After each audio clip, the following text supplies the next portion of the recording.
She strolled in, humming out of tune, the habitual melodic attempt to maintain an illusion of normalcy. Her keys clinked in one hand while her phone was pressed against her ear with the other.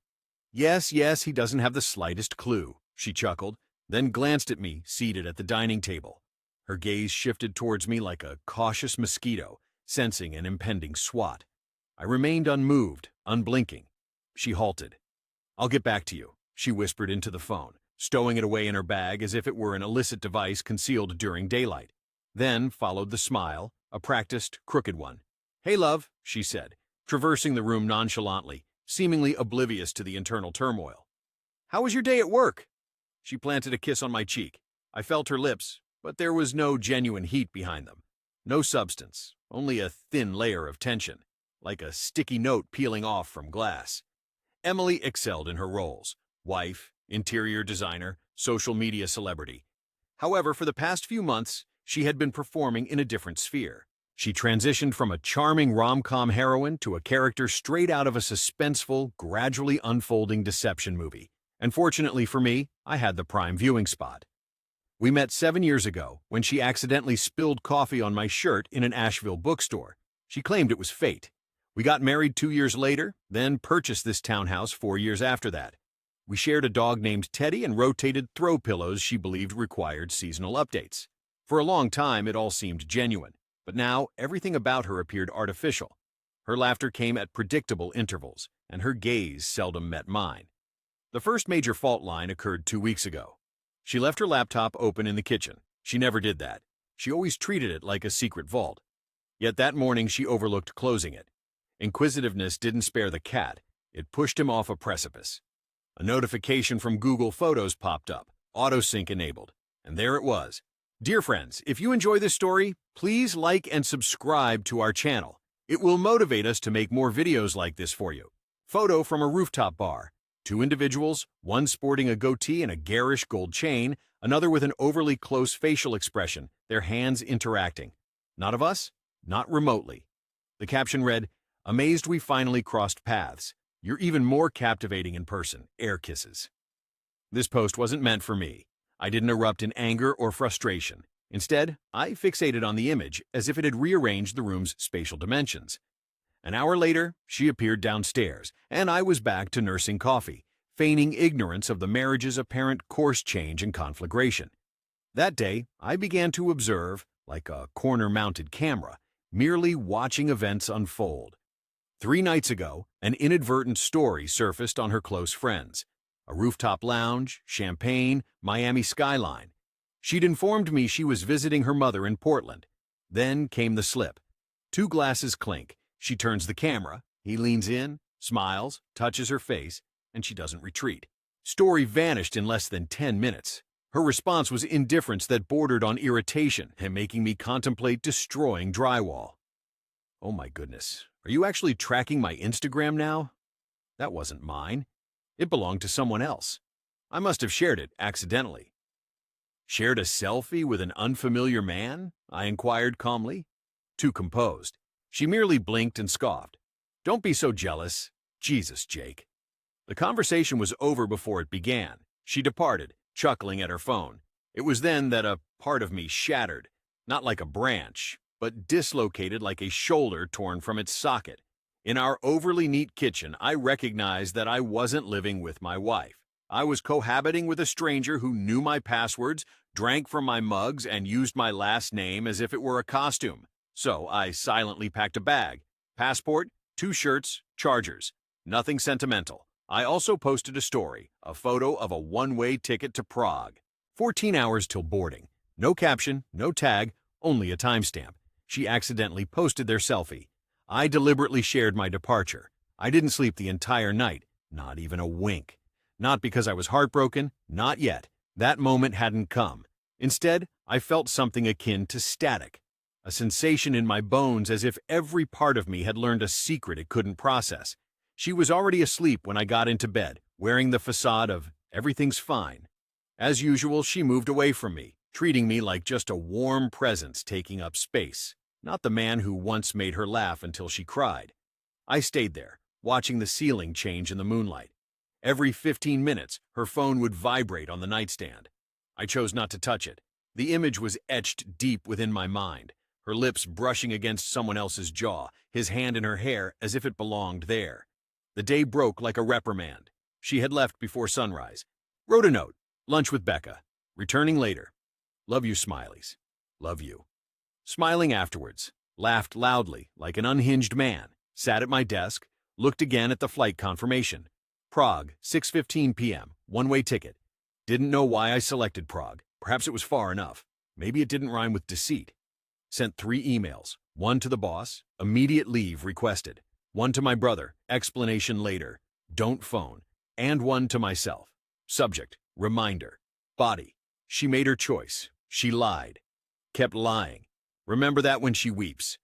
Then I left the house. Drove aimlessly for hours. Not without direction, just drifting. Through areas seldom visited in years. Past parks where we picnicked. Past the lake where she spoke of wanting kids someday. Not immediately.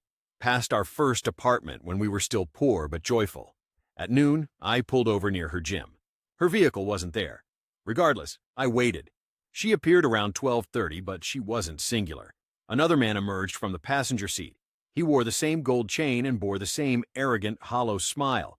She chuckled at something he said and touched his arm. Guilt was nowhere to be found on her face, only a sense of familiarity. Too much familiarity. They stayed by her car for 5 minutes, standing close enough to touch. Then he kissed her. Not a casual peck, but a kiss laden with recollection and history. She guided him. Upon spotting my car, she hesitated. Our gazes locked across the parking lot. She didn't approach or acknowledge me. Instead, she spoke to him, got into the car, and drove off. He lingered behind, eyeing me as if I were the interloper. Amazingly, I didn't emerge, didn't protest, didn't lash out. Instead, I put the car in reverse and departed. That was when it transitioned from pain to understanding. The fracture widened into a fissure. I realized something that no promises, counselor, or anniversary could reverse. She had left long before she actually departed, too timid to admit it. The airport was silent, almost unsettling. I carried a single duffel bag on my shoulder, a boarding pass in my pocket, and uncertainty about what awaited me upon arrival. Yet for the first time in months, uncertainty felt superior to deceit. I leaned against the wall by gate C-19, my phone turned off, notifications muted, my thoughts heavy. And then she called. It was inevitable. The first ring I ignored, the second one too. But the third I picked up, not because I yearned to hear her voice, but to see what persona she would present this time. Jake, her voice trembled almost inaudibly. Where are you? I remained silent. She breathed shakily. I saw your post. Are you truly doing this? What on earth are you doing at the airport? I'm doing what you should have done months ago, I stated bluntly, taking a moment. Stop acting so theatrically. Her tone changed swiftly from panicked disdain to weary contempt when I asked for truthfulness or eye contact. So what now? You're merely escaping after making one error, I chuckled once. She remained silent. I rose, observing the endless rows of gates that resembled corridors filled with past decisions. You lied, I repeated. Not just in your words, but in your actions, your deceptions, and your tales. You told me you were in Portland. You kissed him in Miami. You claimed to love me. You stood before me and still chose him. Oh my goodness. You seem unhinged. Her voice had that whining tone. Now she was defensive and juvenile. It wasn't significant. It held no importance. That's the issue, I said. It didn't matter to you. I heard her breath quicken. Why Prague? She inquired at last. I needed a refuge. You wouldn't have pursued me here. Don't do this. She pleaded softly. Can we just talk? Come home. We'll work it out. No, you've already grasped the situation. I'm merely following suit. She fell quiet for a moment, leading me to assume she'd hung up. Then came the decisive blow. Your disregard for 6 years over a trivial photo left me stunned. No reply escaped me because it still eluded her comprehension. It wasn't the photograph, but the sequence of actions, evasion, laughter, deletions, and blame shifting that hurt. She'd ceased choosing me before ever opting for someone else. I terminated the call without a farewell or dramatic soliloquy, just a mute disconnection. 30 minutes later, the boarding call came. Stepping forward, I sought not peace nor healing, but space, fresh air, and tranquility. Prague offered all three in abundance. Prague enveloped me like an unyielding wave, its crisp, weighty air steeped in history and ancient stone.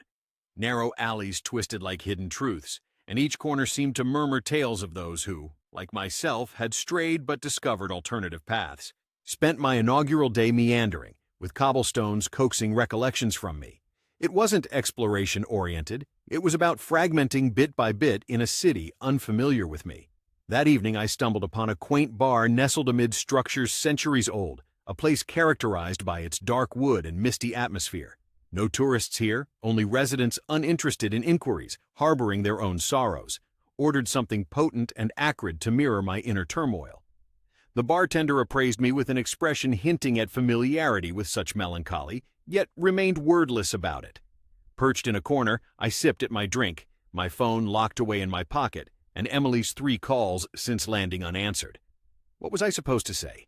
I apologized for catching her off guard. I apologized for being treated as insubstantial. I apologized for the mockery of our promises. Instead, I let the city muffle Emily's voice that echoed within me.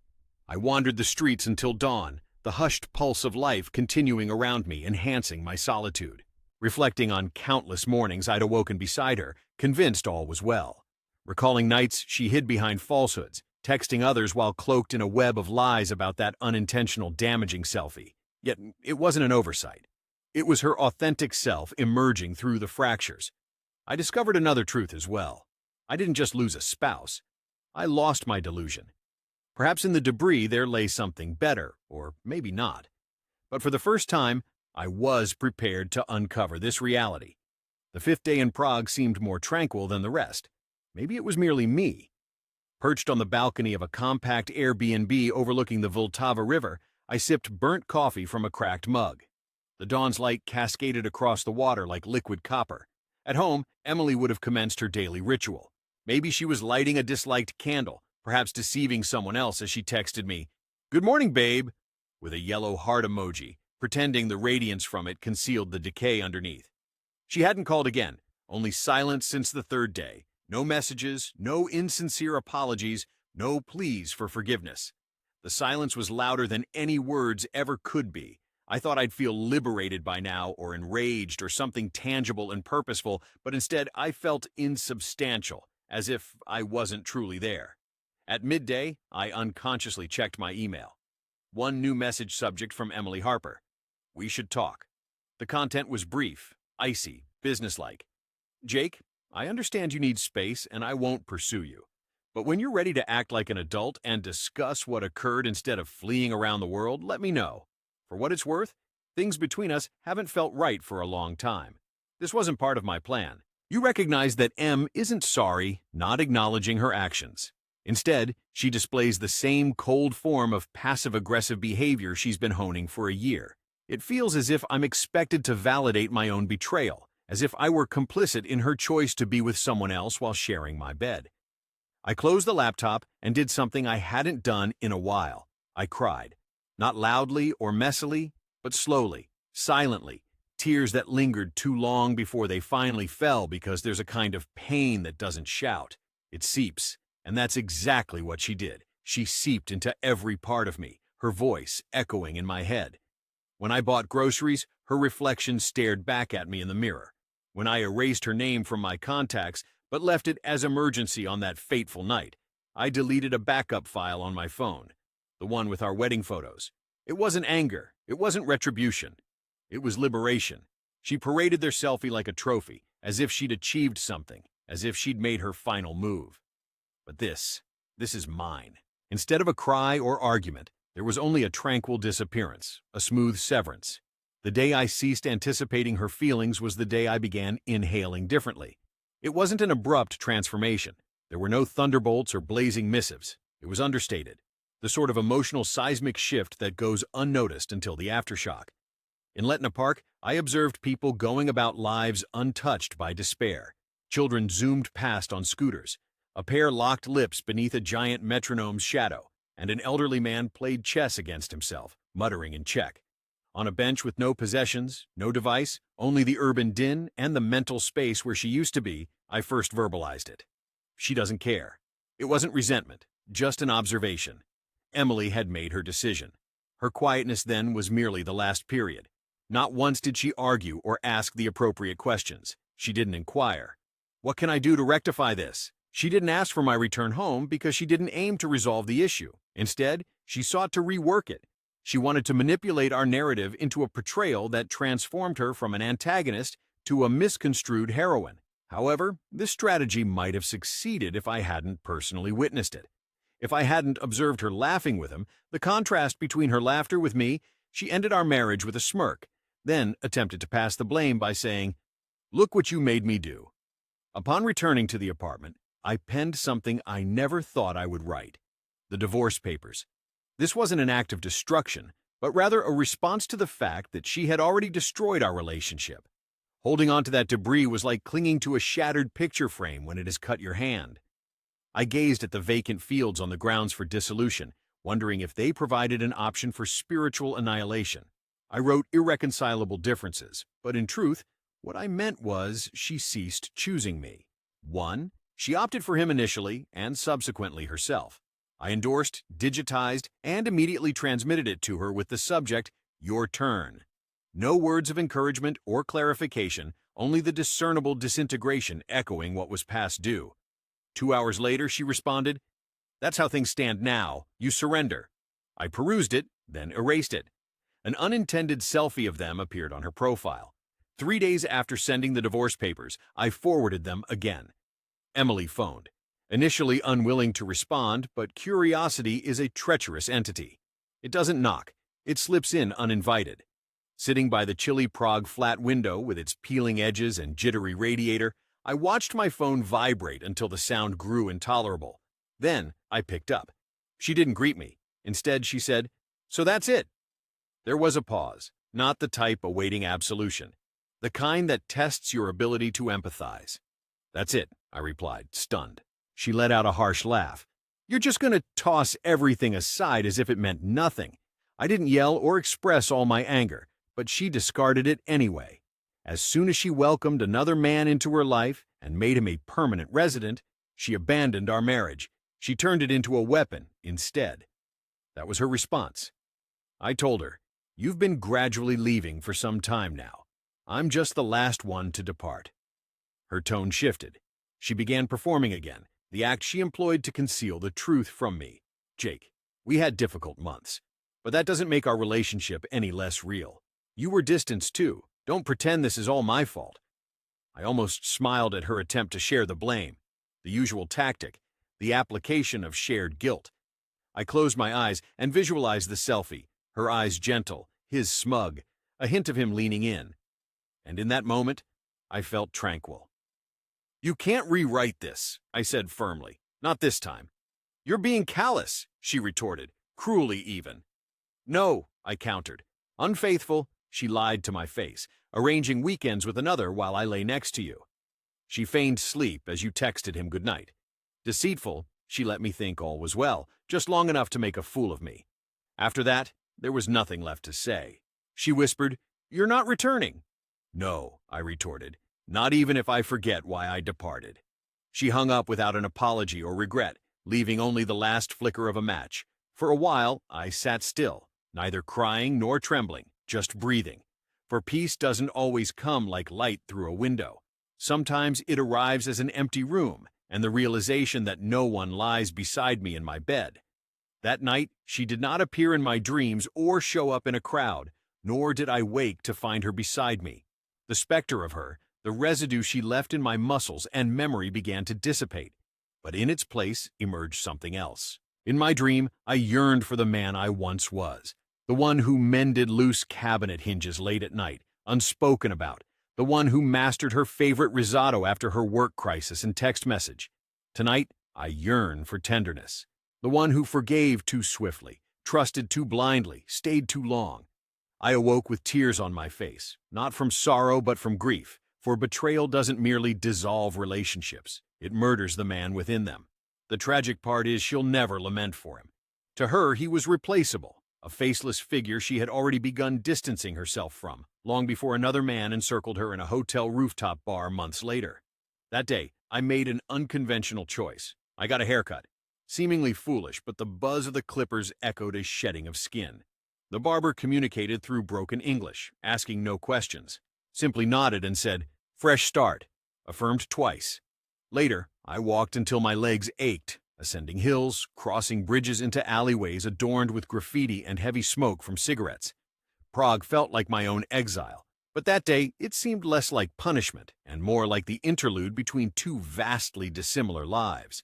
Back at the apartment, a new message arrived on my phone from Emily. Just 2 words. "I'm sorry."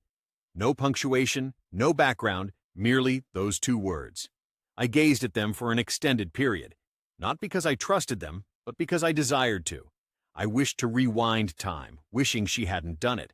However, that version of her was gone. She posted their selfie as if it were a memento, a subtle confession. Now she aimed to clean up the blood with an apology scribbled on a paper towel. I chose not to respond.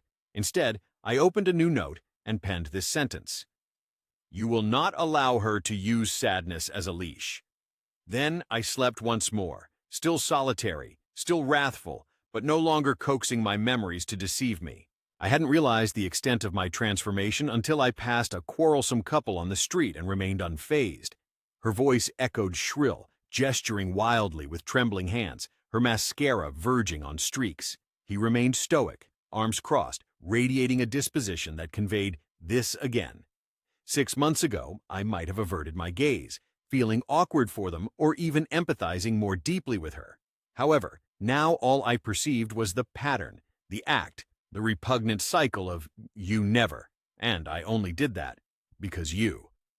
I didn't empathize with them. Instead, I contrasted myself with the past self, who once stood exactly where he stood, nodding hesitantly, attempting to endure an argument not even mine, as it had become more about Emily's survival than partnership or dialogue. Survival rather than collaboration, not communication, merely persevering through each conversation without being manipulated, gaslit, or cast in the role of her twisted story's antagonist. She excelled at that. Exceptionally crafty, she manipulated facts, stifling my intuition, leading me to doubt perceptions reminiscent of the day I discovered a hotel key in her purse, a key from no joint excursion we had shared. Challenged about it, she flippantly dismissed it as an old artifact, forgotten like a discarded grocery list. I nodded in agreement, still clinging to my faith in her narrative. However, standing in a place where her deceit couldn't transmit signals, I finally recognized the deception for what it was. It wasn't just betrayal. I was entombed within a tale she orchestrated. Gradually, one lie at a time, I excavated myself from the maze of falsehoods. That night, I accepted a cigarette, an object I had never smoked before. My neighbor offered it, and I took it not for pleasure but because I desired to grip something that burned truthfully. 2 drags later, I coughed violently, discarded it over the railing. Yet, the point wasn't the cigarette. It was the authenticity of its burn. It was evident that it caused pain, and it confessed this pain. Unlike Emily, she would smile when lying, cry when exposed, manipulate when overwhelmed. That night, she messaged again. "I'm not perfect, but I never intended to hurt you." I remained silent because the message held no significance when the wound was already open. It started pouring as realization struck, not a light drizzle, but rain that felt like the sky was erasing everything thought to be permanent. I walked through Old Town with my hood up and hands buried in my pockets, and then it dawned on me. Emily never loved me genuinely or completely. She cherished the feelings I elicited. She adored being admired. She appreciated being regarded as the focal point. But love is not attention. It's not a pedestal. It's choosing someone day in, day out, even on the mundane days, especially on those. She opted for excitement, mystery, shallow validation. She chose that man. I never knew his name. It made no difference. His name might have been Chad, Mason, or Derek with a K. What I witnessed was her surrendering herself to another, while I fabricated reasons for her absence from mine. That night, I stumbled upon the video once more. I didn't search for it. It remained hidden in my phone, buried within a secret folder where I had stored evidence, like a lawyer trying to convince a court that, yes, this was infidelity. Her soft, hushed laughter, his hand on her thigh, her murmur, "We shouldn't, but I don't care." Rewind, pause, replay. I watched it again, not to torment myself, but to verify something that wasn't merely delusional, that I didn't hallucinate it, that she genuinely seemed happier with him than she had with me for months. I erased it, not out of resilience, but out of exhaustion. I was tired of constructing a shrine to misery. I spent the night in bed, gazing at the cracked ceiling of the flat, and whispered to the silence, "You no longer have control over me." It wasn't just about Emily. It was about transforming myself to keep her, the supplicating version of me, the one who apologized, begged for fragments of affection, and deemed it a concession. He had vanished because the man she abandoned, the man I discovered in Prague, was no longer desperate. He was finished. The journey home was what ultimately shattered me. Not because I wanted to return, God, no, but because I recognized I had to. I hadn't communicated with her since that final message. I hadn't responded, hadn't typed, hadn't even drafted anything. And yet somehow her voice still reverberated in the quieter instances, like the lingering remnants of a fire extinguished long ago, but leaving its charred residue behind. I didn't return for her. I returned for closure. You can't seal 6 years of your life with digital ink and never confront the debris. The house seemed smaller, more frigid. The pillows were altered, fresher, as if she intended to replace everything I had touched without fully vacating. She wasn't there when I arrived. Naturally not. She was absent when needed. Yet Teddy was there. Teddy, he came bounding over with his usual yarn of wagging tail as if nothing had shifted, as if I hadn't been fractured and mended while he dozed in rafters and waited for doors to unlatch. The room still carried a faint trace of her perfume, the one she abandoned wearing for me except for when she went out with friends.